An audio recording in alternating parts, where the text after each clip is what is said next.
All right. Let me just share my screen real quick.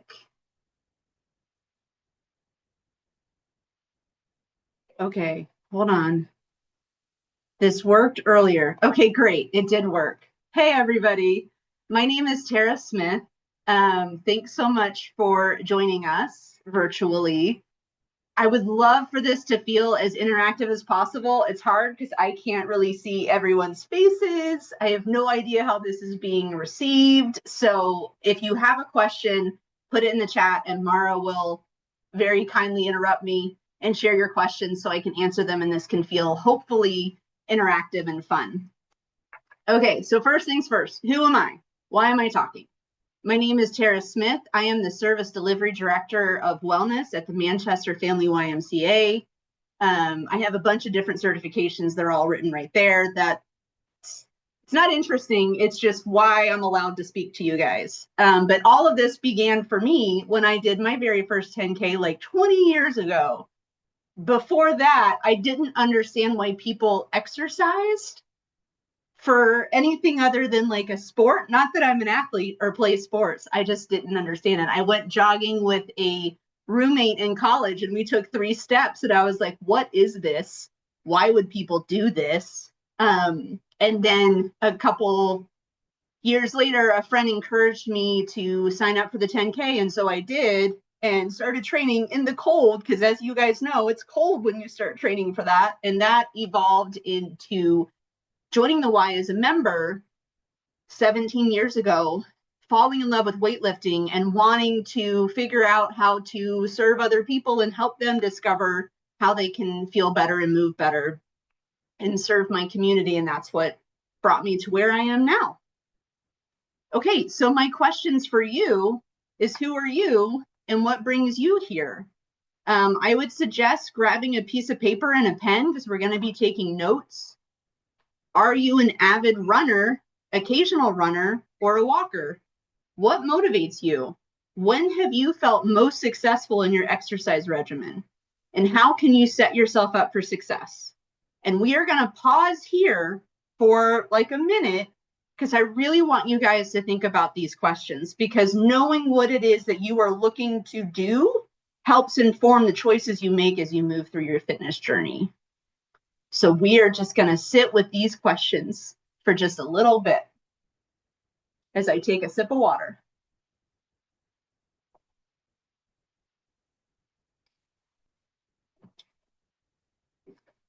I was tempted to put like Jeopardy music on this slide, but I wasn't convinced that it would be helpful. I thought it might skew more annoying than helpful. So as you look at these questions, really ask yourself, what makes you feel good and what helps you stay active? Okay, moving on. So what is cross-training? Cross-training is a simple way of adding variety to your exercise program. You can vary your aerobic routine and incorporate some muscular strength and flexibility training as well. So cross-training is just doing something different than what you typically do for exercise. There are different ways to cross-train. You can do strength training. It's ideal for all runners and walkers. It helps with power, posture, speed, and injury prevention.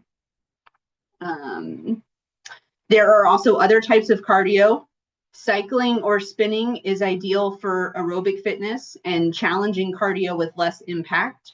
Swimming is ideal for recovery and conditioning, full body and low impact.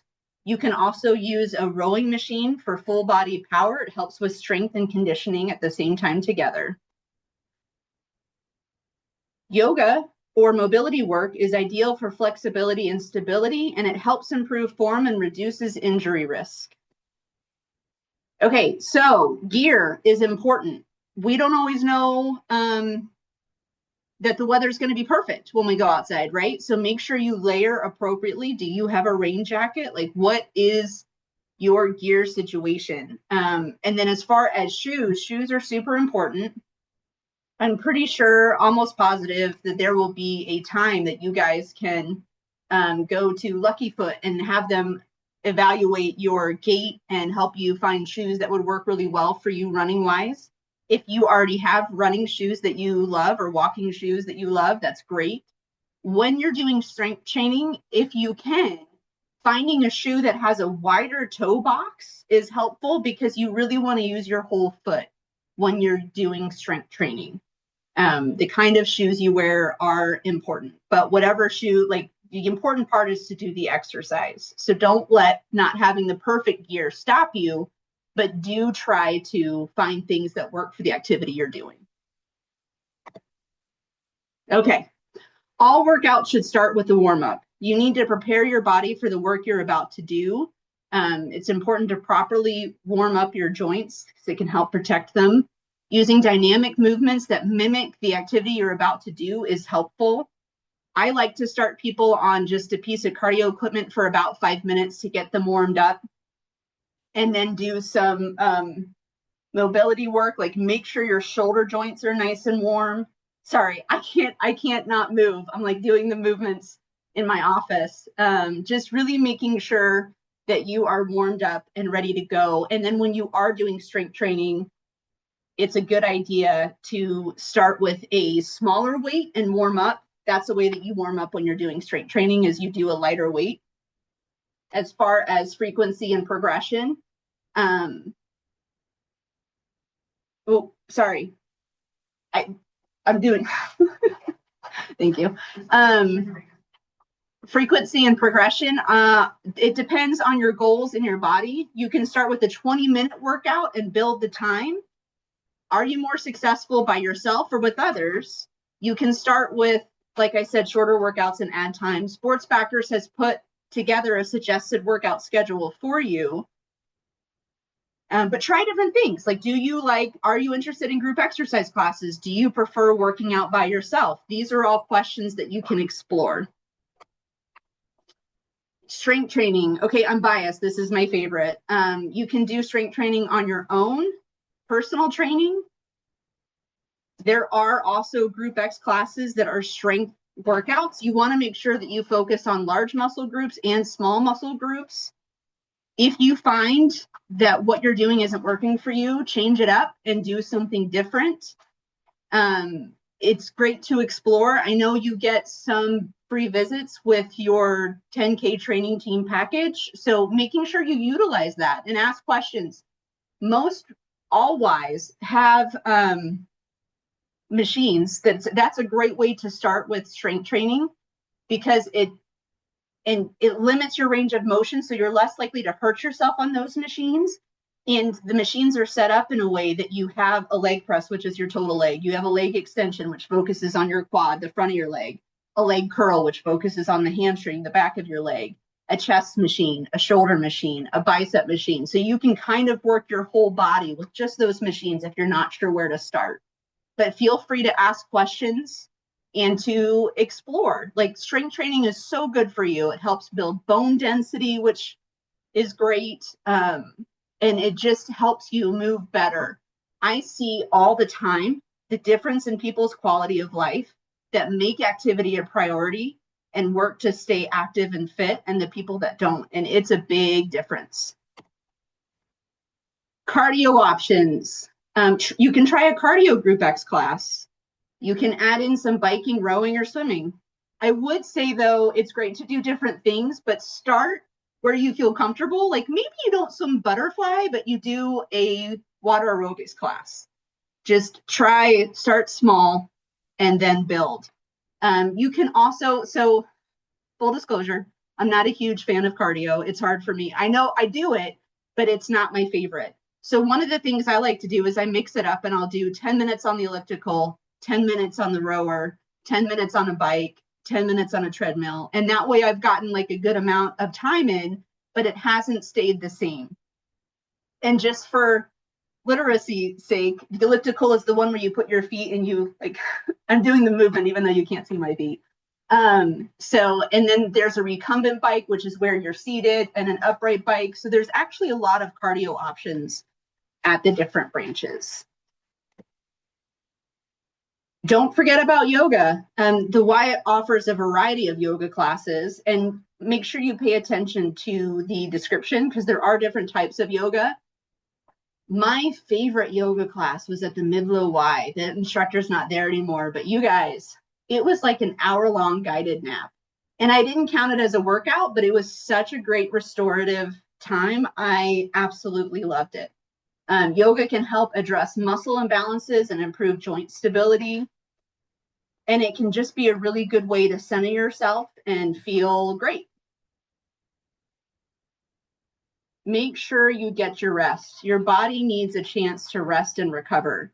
We like to push ourselves, but make sure you're listening to your body. Slow progress is real progress. Like, we want to get to the finish line. We want to do all the things, but we need to be kind to ourselves.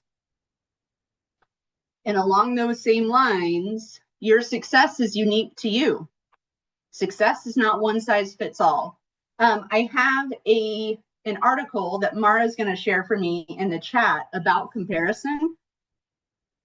We compare ourselves to other people all the time, and sometimes it's helpful and sometimes it's not. So in the article, it shares kind of a how to use comparison in a healthy way. In the first one, seek connection, not comparison. Limit time on social media, but more important is how that time is used. Foster the kind of relationships known to be valuable offline. Number 2, look up just a little. Decades of research suggest that upward comparison can provoke motivation and effort.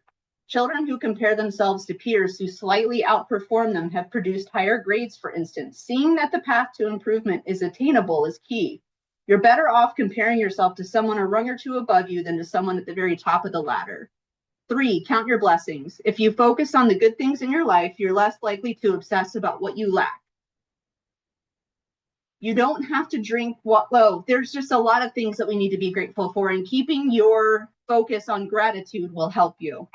4, compare yourself to yourself. Like the tendency among older people to measure themselves against their own past, people who are happy use themselves for internal evaluation. It's not that they don't notice upward comparisons, but they don't let that affect their self-esteem, and they stay focused on their own improvement. A happy runner compares himself to his last run, not to others who are faster. 5, pursue upward joy. Let's see. Instead of generating envy, which is a form of hostility, explore what you admire and appreciate about other people and cultivate joy for their success. It can be a catalyst for personal growth. Also, be kind to yourself. We don't always pay attention to how we are talking to ourselves, but if it is negative, that can affect you. And so if you are constantly internally beating yourself up, what is that going to do for you? Not a lot of good things. So think about how you are talking to yourself. My supervisor, Ann Mary, once gave me a really good piece of advice. When I first started teaching Group X classes, I would beat myself up a lot and say, I didn't do this right, or I didn't do that right, and I should have done this better. And she said, find out what you did well and say, I liked this. Next time I will do that, instead of just constantly beating yourself up for what you didn't do or what you should have said. All right, next. You guys are all here because you've signed up for the 10K, but do you have goals beyond the 10K? When you are goal setting, it's important that the goal is SMART, which is specific, measurable, attainable, relevant, and time-based. So this is great that you guys have signed up for the 10K, but do you have a goal that is specific to like the time that you do it in, or the amount of times that you go to the training team, or the amount of other workouts you get in? What specific goals are you working towards? And then what's beyond the 10K, right? Like, this is a great way to start healthy habits. How are you going to continue them, and what does that look like? How do you stay motivated, right? Like, so it can be a long process. We're still a couple months away from the 10K. What are the potential hazards you can see? What do you do when you don't feel like exercising? How can you set yourself up for success? How can you be a support to others? So what are the things that get in the way of you wanting to go and exercise and do these other things? Do you not have the right gear? Do you not have a swimsuit, but you want to try swimming? How do you keep yourself going? Then how do you set yourself up for success? One of the things that I do is like on Saturdays, when I get up, I put my workout clothes on. And so then that way I know that I need to work out before I do anything else. So, or if I'm working out at work or later in the day, I pack a bag and intentionally bring it in with me so I see it and I know it's there. So, doing things that will make it easier to work out and harder to not is what I try to lean into. And then maybe finding an accountability buddy, someone that says, hey, have you gotten your run in yet? Hey, have you been active this week? What have you been doing? What workouts have you tried? What classes should we try together? Things like that. Don't forget to celebrate your small victories and wins along the way. Okay, so that is kind of what I have. I'm happy to answer any questions or anything else that you guys want to know. But that is what I have.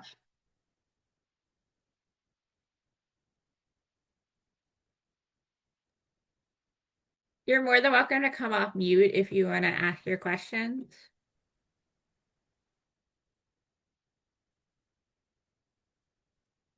Hi, this is Melanie. Hey, Melanie. Hi, thank you. The information is wonderful. We're enjoying it, my fiance Danny and I.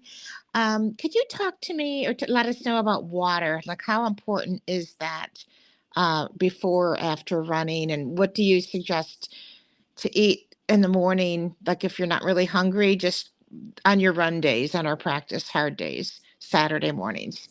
Yeah, well, thank you so much for I cannot overstate enough how nerve-wracking it is to be on this side and just talking to a computer while people walk by. So I know that Stephanie is going to be giving a clinic on nutrition, right? So she will speak more to what you should be eating and when. That's not my expertise. That's not my scope of practice. But as far as the water is great for your joints because it's non-weight bearing. As far as doing it before or after, are you asking if you should do it like the same day or? Actually, I'm sorry about drinking water. Drinking water? Yeah, Drink thank all you. the water. Always lots. Okay. I think I lost her. No, I'm right here. Yeah, Oh, drink all the water. Drink all the all. water you can. I'm Okay. gonna drink some right now. Okay. All right. Thank you. We do have a question in the chat from Virginia. Is what is the best way to pair strength with running training for the 10K? And then should you be doing it the same day? Should you take time off, like different days? So you should be doing it on different days. Yes. Like, so you should maybe do a run, take a break, and then do strength training. You can do a little bit on the treadmill as a warm up, but like what you want to consider when it comes to strength training and running is you want to run really well. So that means if you do a strength workout before you run, are you going to run as well as you could have if you just run? Maybe not.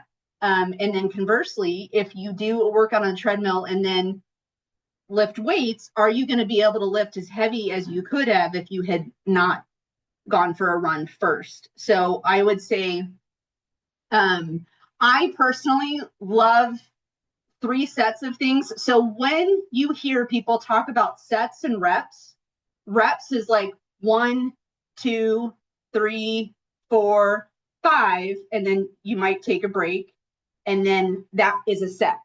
And then so I like 3 sets of things, maybe because there were 3 kids in my family, I don't know. But so doing 3 sets of a strength exercise, like if you want to find a weight machine, right? Like the leg press, you do a set, then you give yourself some rest time, and then you do another set, little bit of rest time, and then another set, and then move on to a different machine as you're beginning and getting into it. Rest is super important when you're lifting weights. If you are lifting weights and you can do a set and then go right into another set, that means the weight is probably not challenging enough. Your body needs that time to recover to be able to lift that weight again if we're really interested and focused on building strength. if you want to just keep on being able to like, if you want to do higher reps and less rest time, that's more about endurance. Does that make sense? I'm going to just assume that you guys are all saying, yes, that makes sense. Thank you so much for sharing. That's what I'm hearing in my head. But I love these questions. Please, please, please ask more. We have another question in the chat from Angie. What are other things that you need beyond a good pair of running shoes? And obviously a good pair of strength shoes as well. Yeah. So do we mean what do you need beyond running shoes for running, or what do you need beyond running shoes for cross training? Angie, which one? Running. Running? Okay. So I would say personally, you want to find things that are comfortable, that you feel supported. Okay. So sorry if there's guys on this call, but as women, you need something that supports your chest appropriately and the way you like to be supported. So make sure you have a good sports bra that you like. And also, and this goes for everyone, when you are running, how do your shorts or pants feel? You don't want them to slip because that's super annoying. You don't want to fight with your pants the whole time. You also don't want to chafe. That is not comfortable. So finding something that like the running shorts that have the kind of bike shorts that are inside them, and then the shorts is probably helpful. Just whatever it is, you want to be comfortable on the race day. You want to be comfortable and secure. I also like, I'm a big accessories person. I love and I don't know why I'm gesturing like you guys can see my whole body, but like the belt where you can attach like the water, because again, water's important. I like to be hydrated at all times.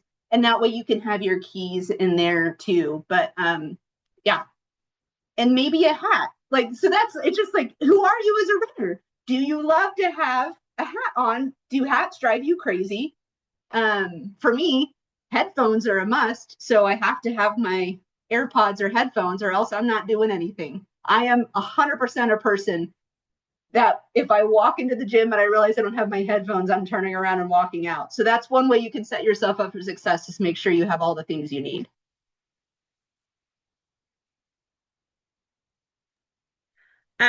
Can you explain like where people can find more information on like the group exercise classes for each branch? I'm assuming they're on the website, maybe?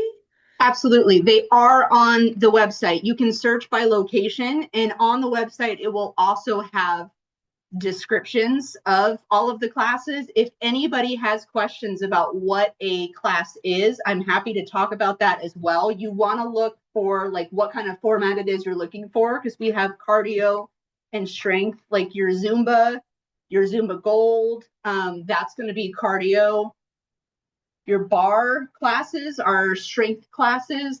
We do have body combat would also be a cardio format. So we have a bunch of different options, and instructors do, like, people have their favorite instructors. So just because you tried a class in at a branch and didn't like that class, it doesn't mean you won't like that same class taught by someone else, if that makes sense. But whatever you do, like start. Oh, and we have something that's called like Start Smart or Smart Start, which means that before the class starts, you can go up to the instructor and say, just so you know, I'm doing Smart Start. So you don't have to commit to the whole entire class. And if like you try it and you're like, this isn't for me, or like a half hour was enough, they know that you're going to leave and just put your stuff away for you.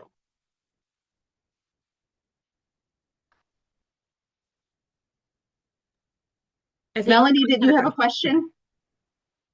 Do, yeah. Yay. So I'm switching gears a little bit, but I've found that I am very externally motivated. So this year I lucked out because one of my friends actually wants to meet me at the gym and do cross training, and then I do the Saturday 10K training, and then I'm only accountable to making myself run by myself twice a week.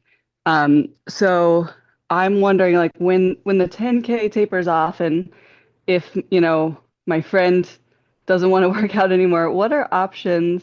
And maybe this is mostly for running.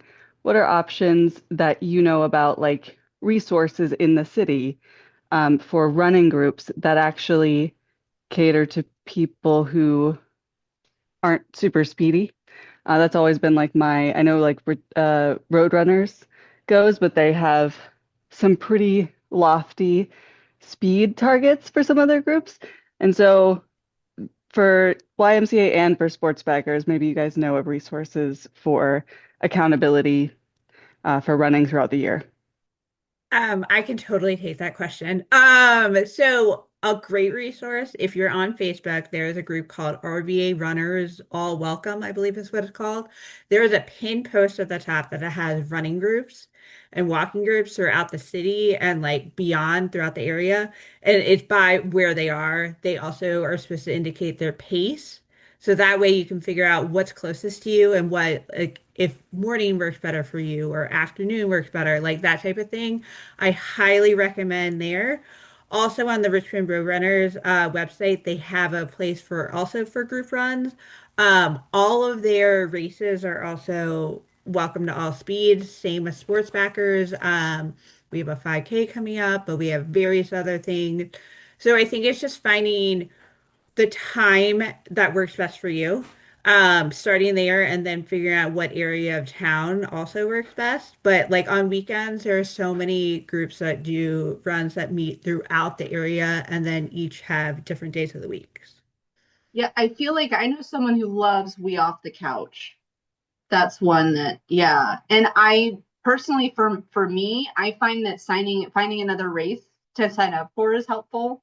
So just keeping it going. But you are absolutely right that like that's why like as a personal trainer, a lot of it is just like people pay money and make appointments so they come. But I love that you're figuring out what works for you and knowing that you need more than just your internal or intrinsic, just to use a fancy word, motivation. Okay, who else has questions? This is fun.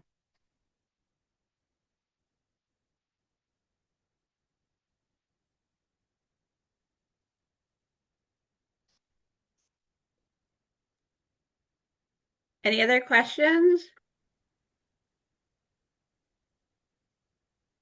Well, if you do have more questions about gear and stuff, we do have our next gear update on March 4th, which is next week.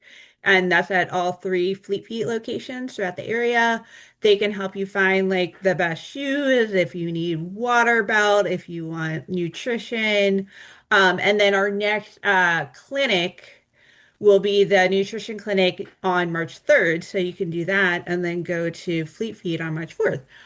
So that's also going to be on Zoom with Stephanie Davis, also with the Y. So if there are no more questions, Feel free to reach out if there's something else you have more questions about, or if you think of something later. I love talking about this stuff anytime. all right, perfect. Just so everyone knows, I'm going to stop recording.